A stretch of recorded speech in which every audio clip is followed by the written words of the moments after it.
رونگٹے کھڑے کر دینے والا عمل، اس کا نام جو میں نے سالہ سال سے رکھا ہے، رونگٹے کھڑے کر دینے والا عمل۔ شاید حدیث میں زندگی میں پہلی دفعہ بتا رہا ہوں یا پہلے بتائی ہوگی، جہاں تک میری یادداشت ہے پہلی دفعہ بتا رہا ہوں۔ یہ نہیں کہ چھپاتا ہوں، دعویٰ تو پھر بھی نہیں کر سکتا، بھول جاتا ہوں، پھر یاد آتی ہے جب زندہ ہو جائے گا پھر کیا ہوگا؟ پھر یوں دعا کے لیے ہاتھ اٹھائیں گے، عرش کے ساتھ رابطے اسی وقت ہو جائیں گے۔ یوں اللہ سے کہیں گے کہ اللہ یہ کر دے، اللہ کر دیتا ہے۔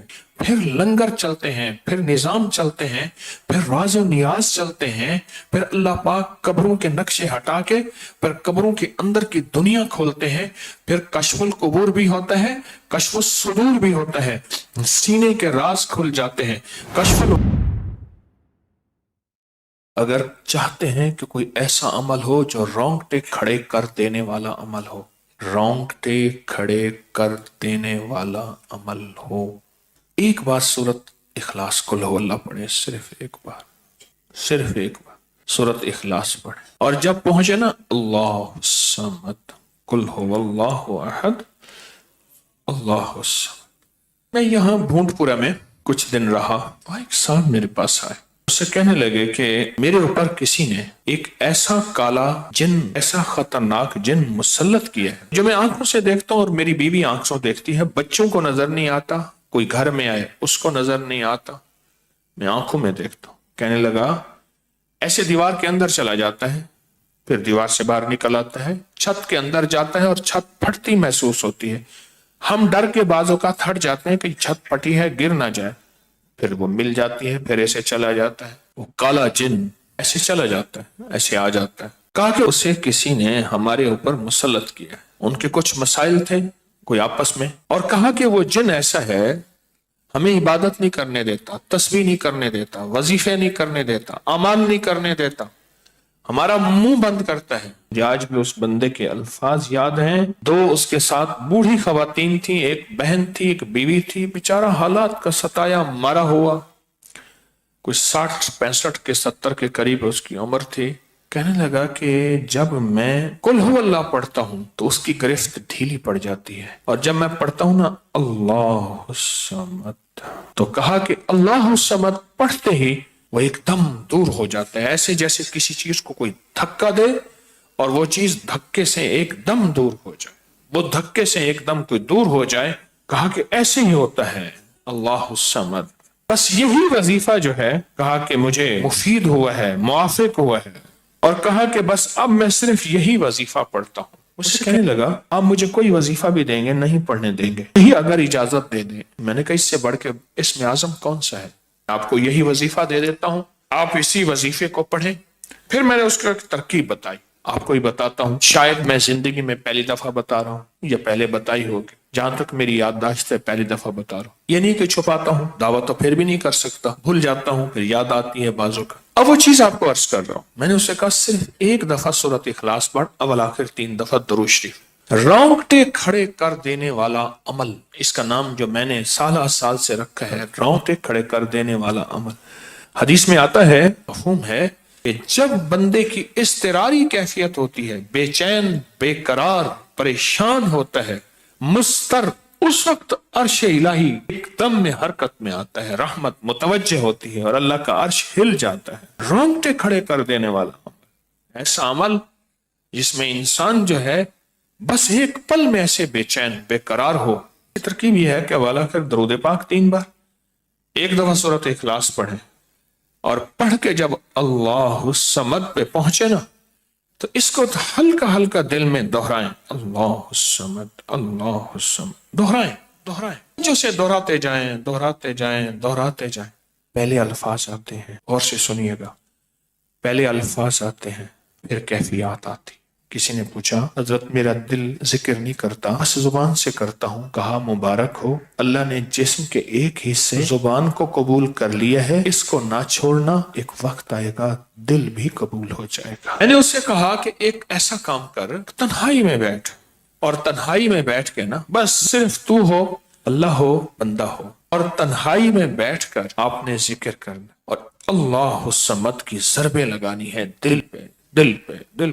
پڑھنی صرف ایک دفعہ سورۃ اخلاص ہے، اور جب دیکھیں نا رونگٹے کھڑے ہو گئے ہیں اور انگ انگ میں سے آنسو بہنا شروع ہوئے ہیں، آنکھوں سے آنسوں سے اور دل سے اور کیفیات سے ہر جسم کا حصہ اللہ کی طرف متوجہ ہو گیا ہے.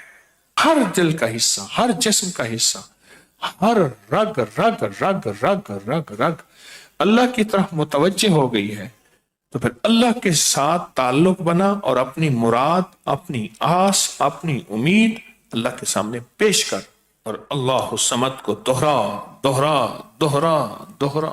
یہ جو جنگلوں میں کہتے ہیں چلا کیا فلاں بابا جی نے، پہاڑوں کی غاروں میں چلا کیا فلاں بابا جی نے، کنووں کے اندر چلا کیا، کنووں کی گہرائیوں میں جا کے، تنہائیوں میں بیٹھ کے، خشک کنووں میں اللہ الصمد اور ذکر. اس کی وجہ اندر تنہائیوں میں.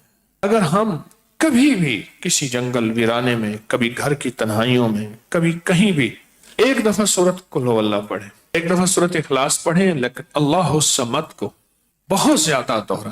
اصل میں اللہ میں نقطہ نہیں، صمد میں نقطہ نہیں. یہ حروف صمامت ہیں، یہ بے نقطہ حروف ہیں، اور ان بے نقطہ حروف میں بہت طاقت بھی ہے، بہت تاثیر بھی ہے، بہت کمال بھی ہے. کبھی اگر آپ رونگٹے کھڑے کر دینے والے عمل کو چاہیں نا تو بیٹھ کے اس کی مشق کر لیں.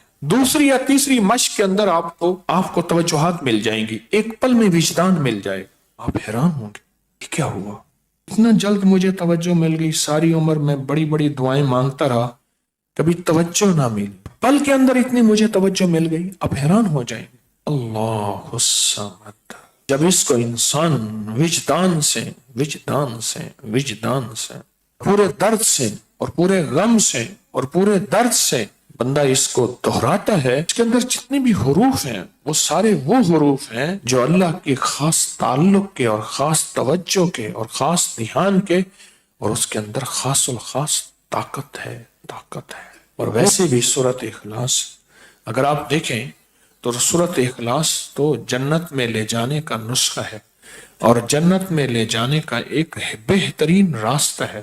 اور سورت اخلاص وہ ہے جو ترازو کو بھر دے، سورت اخلاص وہ ہے جو قبر کو روشن کر دے، اور سورت اخلاص سے کلمہ نصیب ہو جائے، اور سورت اخلاص سے محبت اور اللہ اس کے حبیب کی مل جائے، اور سورت اخلاص سے پل صراط کے راستے آسان ہو جائیں، اور سورت اخلاص سے اللہ کا نور نصیب ہو جائے، اور سورت اخلاص سے سینہ رحمت برکت اور نور سے بھر جائے. ہم دیکھیں سوتے ہیں رونگٹے کھڑے کر دینے والا عمل، اور یہ وہ میں نے عمل دیا ہے، میں نے اس کا باقاعدہ حوالہ دیا ہے. بڑی بڑی نیک ہستیاں، اولیاء غاروں میں، کنووں میں، جنگلوں میں، ویرانوں میں، جو کہتے ہیں جی بابا جی نے یہاں چلا کیا، جہاں وہ اور عمل کرتے تھے ان میں یہ ایک رونگٹے کھڑے کر دینے والا عمل بھی ہے کہ ایک بار سورت اخلاص پڑھیں اور اللہ الصمد اس کو دہرائیں دہرائیں دہرائیں دہرائیں، اتنا زیادہ دہرائیں، اتنا زیادہ دہرائیں کہ اس کی طاقت اور تاثیر بڑھتی چلی جائے، روئیں روئیں میں، انگ انگ میں، رگ رگ میں، جسم کے حصے میں یہ اتر جائے. آپ کچھ ہی عرصے کے بعد، کچھ ہی دنوں کے بعد خود بولیں گے کہ یہ ہے کیا، اور اس کی تاثیر کیا ہے، اور اس کا کمال کیا ہے. خود بولیں گے، وہ اندر خود بولیں گے کہ یہ کیا ہو گیا ہے. میں تو آج تک سوچ نہیں سکتا تھا کہ اتنا میرا دل جلدی بولنا شروع ہو جائے گا. اللہ والوں کے ہاں ایک اصطلاح ہے قلب جاری ہونا. اس کا قلب جاری ہو گیا، دل چل پڑا. وہ جو دل چلنا کہتے ہیں، قلب جاری ہونا کہتے ہیں، اس کے لیے بہت مشقیں کی جاتی ہیں. اللہ کے نیک بندوں نے بہت مجاہدے، بہت مشقیں، بہت مجاہدے، بہت مشقیں کی. لیکن آج کی امت کمزور ہے، ضعیف ہے. ان کمزور لوگوں کے لیے اللہ نے یہ ایک راستہ رکھا ہے، یہ ایک راستہ رکھا ہے. اور وہ راستہ کیا ہے کہ چھوٹے چھوٹے ایسے عمل کر لیں جس سے قلب جاری ہو جائے، دل جاری ہو جائے. اچھا، جس کا قلب جاری ہوگا پھر ہوگا کیا؟ یہ ایک انوکھی چیز ہے، اس کے بارے میں بتا دوں. جس کا قلب جاری ہو جائے گا، جو بھی ذکر کرے گا، جو بھی تسبیح کرے گا، جو بھی نماز پڑھے گا، جو بھی عمل کرے گا، وہ دل کی گہرائیوں سے کرے گا، اندر سے کرے گا. اور اللہ کی توجہ دل پہ ہے، دل پہ ہے، دل پہ ہے. اور جب قلب جاری ہو جائے گا کوئی پہچان ہی نہیں سکے گا کہ اس کے قلب کے اندر اتنے انوارات برکات ہیں، اس کے دل کے اندر اتنی تاثیر ہے، اس کے اندر کی اتنی روحانیت اس میں موجود ہے، لوگ اندازے لگائیں گے کیوں؟ یاد رکھیے گا، جب اللہ کے نام کی برکتیں اور توجہات مل جاتی ہیں پھر انسان اپنے اس نور کو چھپاتا ہے۔ اگر کبھی اللہ موقع دے اور تنہائیاں ہوں تو اس رونگٹے کھڑے کر دینے والے عمل میں تھوڑی سی توجہ کر لیں، تھوڑی سی جان مار دیں، تھوڑا سا دھیان دے دیں۔ آپ یہ کر لیں نا، کبھی کبھار کر لیا کریں، روز کر لیا کریں۔ اگر کر لیں تو وہ جو میں نے کہا نا کہ قلب جاری ہونا، جو اللہ والے فرماتے ہیں لمبی مشقیں ہوتی ہیں اور سال ہر سال لگتے ہیں، تھوڑے ہی عرصے میں یہ اللہ الصمد کا وجدان، اللہ الصمد کی محنت اور اللہ الصمد کی کوشش اور اللہ الصمد کی تاثیر اور اللہ الصمد کا کمال تھوڑے ہی عرصے میں قلب کو اندر سے جاری کرے گا اور دل اندر سے خود بولے گا اللہ۔ کیا ہوگا؟ پھر یہ ہوگا کہ الٹی ہی چال چلتے ہیں دیوان گانے عشق، آنکھوں کو بند کرتے ہیں دیدار کے لیے۔ لوگ تو دیدار کے لیے آنکھیں کھولتے ہیں اور جو دیوانے عشق ہوتے ہیں وہ الٹی چال چلتے ہیں، وہ دیدار کے لیے آنکھیں بند کرتے ہیں۔ پھر کیا ہوگا؟ جب قلب جاری ہوگا، یوں آنکھیں بند کی، یوں اللہ کی محبت اور اللہ کے تعلق اور کائنات کے رازوں کے ایسے پردے اٹھنا شروع ہو جائیں، کشف و پردے ہٹنا شروع ہو جائیں گے، محجوب حجاب پردے ہٹنا شروع ہو جائیں گے، کائنات کے راز ملنا شروع ہو جائیں گے، کائنات کی حقیقتیں ملنا شروع ہو جائیں گی اور اللہ کا تعلق نصیب ہونا شروع ہو جائے گا، اور یہ شخص وہاں پہنچے گا جہاں کوئی پہنچ نہیں سکے گا۔ غیبی نظام ہے ایک، جب یہ بندہ اللہ الصمد، عادت تو بنانے تھوڑی سی، میں بھی بنانے کی کوشش کرتا ہوں، آپ بھی عادت تو بنا لیں۔ جب یہ بندہ اللہ الصمد کی ضربیں لگائے تو اللہ الصمد پتہ ہی کیا ہے، یہ ایسے ہے جیسے دل کو اندر سے اس نے صاف کیا اور دل کے برتن کو شفاف کیا، ایسے ہے جیسے دل بالکل صاف۔ ہاں، اللہ کا نور آتا ہے، اللہ الصمد سے دل کے اندر ایک نور آتا ہے اور سرور آتا ہے، اور دل پھر کیا ہوگا؟